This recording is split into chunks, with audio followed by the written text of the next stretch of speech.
Hello Aquarius. This is Inspire 2016 with your weekly tarot reading for the week commencing the 30th of March until the 6th of April 2020. The first card for you is representing, how do you feel about yourself? Your card is the Seven of Cups. Although dreaming is beautiful and provides inspiration for action, you must at some point begin to build those castles in your real life. A choice must be made even though the apparent multiplicity of options seems to paralyze you with either fear or excessive anticipation. If you are unable to make a decision because of too many options, it is time to carefully evaluate the pros and cons of each option and make a thoughtful choice. You also need to be very clear about what it is you are working towards so that you can make the best choice. Make your decision with caution, as all is not what it seems to be. Great opportunities may turn out to be major problems later on, while less enticing options may turn out to be golden opportunities. With the Seven of Cups, there is a risk of illusion. You need to separate what is real from what is illusion. Protect yourself against unclear or wishful thinking and habitual daydreaming. Oftentimes, this card shows choices and plans that have little or no basis in reality. With so many choices presented to you, it is easy to be swayed to that cup containing the snake of jealousy and cunning. Since this card is from the suit of cups, the temptation is likely to be sexual or emotional in nature. The one-night stand, the extramarital affair, and all those other things that seem innocent and pleasurable at the time they are undertaken. But in the vast majority of cases, the pleasure gained temporarily is far outweighed by the consequences that last, in most cases, for an entire lifetime. The second card for you is representing, what do you want most right now? Your card is the Two of Pentacles. What do you want most right now is to find balance between opposing desires and interests in your current relationship. Life will always be uncertain, yet if you can produce balance and harmony among all the demands upon you, you will ultimately live happily and in prosperity. Thus, the Two of Pentacles serves as a reminder to remain alert, agile and patient as you attempt to juggle your family, your friends, work, finances, health and new challenges. You need to be very clear on your priorities and where you want to invest your time and energy. There is a tendency to be distracted by day-to-day affairs and general busyness, so prioritizing your activities and carefully managing your time is essential. The Two of Pentacles brings you back down to earth and reminds you to not only focus on your broader life goals but to also make sure your day-to-day affairs are in order. This is a card of good time management and financial management, ensuring that your bills are paid on time, that you keep a record of all your appointments and daily commitments, etc. It may sound tedious having to focus your attention on these more mundane issues, but this card reminds you that sometimes getting on top of your daily affairs is as important as pursuing your broader life goals. The third card for you is representing your fears. Your card is the Queen of Wands.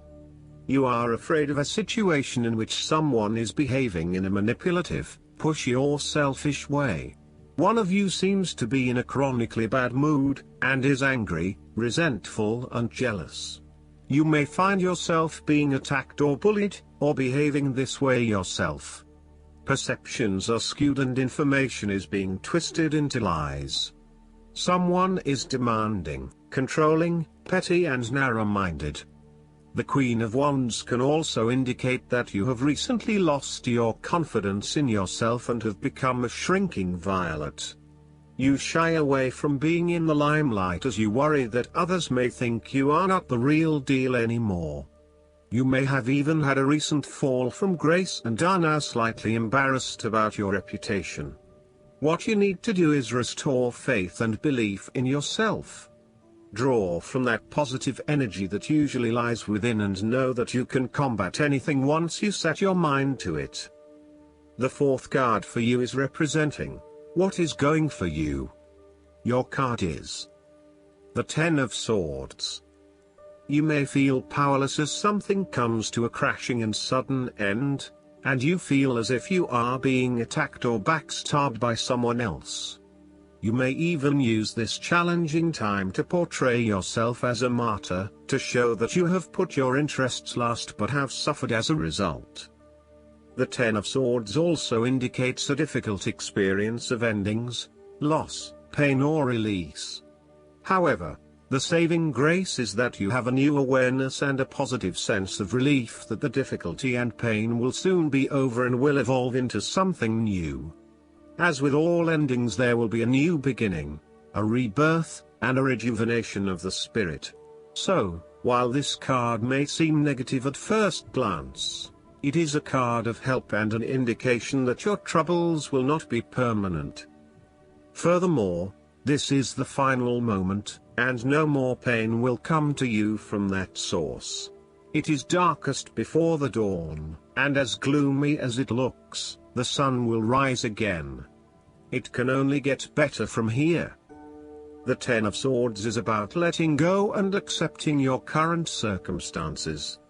You no longer resist change but allow it to happen, even if it causes some initial pain and hurt to you.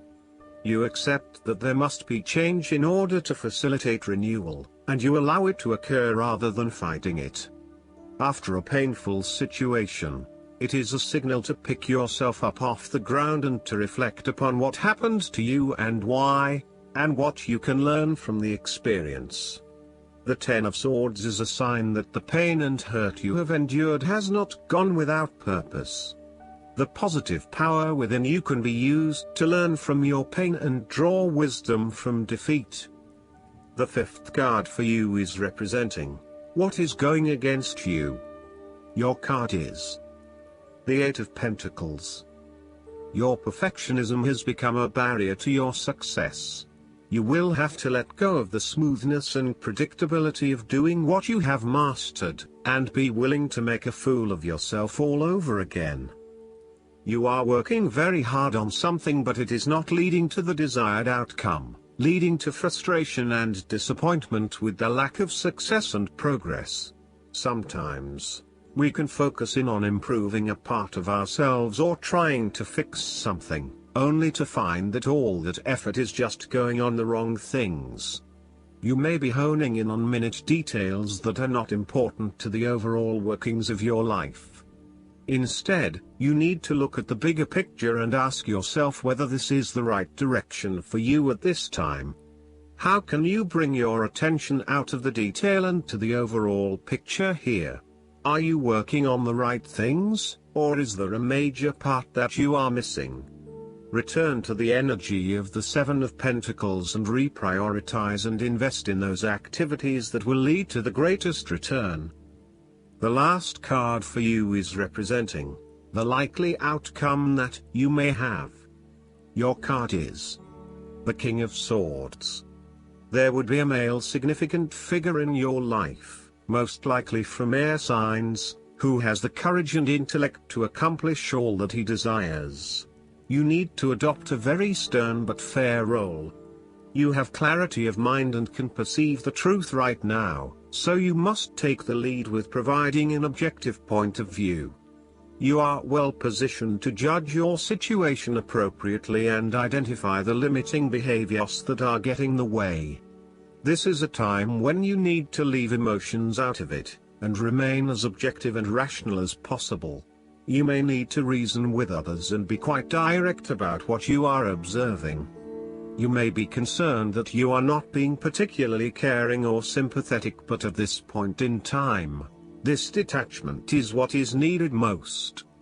Similarly, the King of Swords encourages you to use your logic and intellect to navigate your path ahead. You will need to get to the heart of the matter, make firm and well-researched decisions, and ensure that you are firm but fair in your dealings with others. You need to be able to take any situation, Look at it with total impartiality, and then come to a decision that is both fair and insightful. Last but not least, the guidance card for you is the romantic feelings. Your feelings are real and worth exploring. The stirrings within your heart represent the song of romance calling to you. This card comes to you as guidance to follow the pathway of those feelings. Perhaps you've met someone who made your heart leap, and you wondered whether to pursue him or her.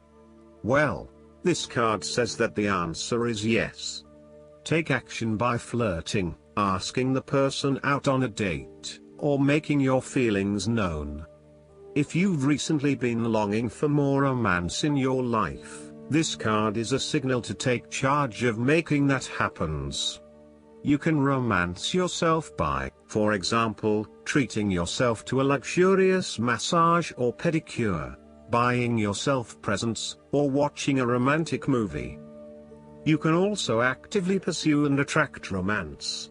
First, affirm that it is already inside of you. A partner definitely brings these feelings to the surface. However, they were within you as a potential initially.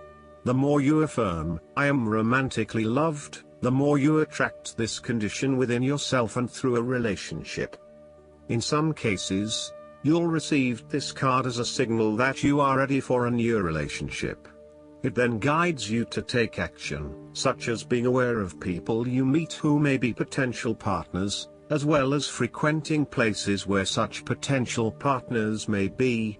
These would be locations or events associated with your hobbies and interests. I hope that you enjoy everything, and if you like the reading, just please click subscribe and you will get the instant notifications every time we publish a new video right to your YouTube. Thanks.